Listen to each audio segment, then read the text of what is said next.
თბილისი. კირილე და ილიას დანევიჩების გამოფენა ხელოვნების მუზეუმში 8 ოქტომბერს გაიხსნება. ამასთან დაკავშირებით კი დღეს პრესკონფერენცია ალექსანდრე ძიუმას სახელობის ფრანგული კულტურის ცენტრში გაიმართა.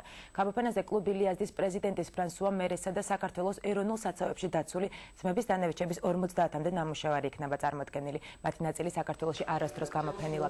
დამთვალიერებელს საშუალება ექნება იხილოს ილიაზდის უნიკალური მუშამბის ყრიანი დღიური, რომელშიც ნიკო ფიროსმანის აღმოჩენის ისტორიაა აღწერილი. ასევე მისი ხელით შექმნილი წიგნის გვერდები, შანელის სახრისთვის შექმნილი ესკიზები, ექვთიმე თაყაიშვილის წერილი ილიასადმი. გამოფენის ორგანიზატორები არიან საფრანგეთის საელჩო საქართველოში, საქართველოს ეროვნული მუზეუმი და ალექსანდრე ძიუმას ფრანგული კულტურის ცენტრი.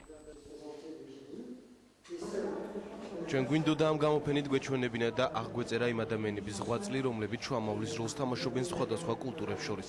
ამიტომ გადაწყვეტეთ უპირატესობა მიგვენიჭებინა კირილე და ილიას დანევიჩებისათვის, რადგან ისინი შეიძლება ითქვას სამ კულტურაში მოღვაწეობენ ქართულ, რუსულ და ფრანგულ კულტურებში და ამ კულტურებს შორის ურთიერთობას ამტკიცებდნენ.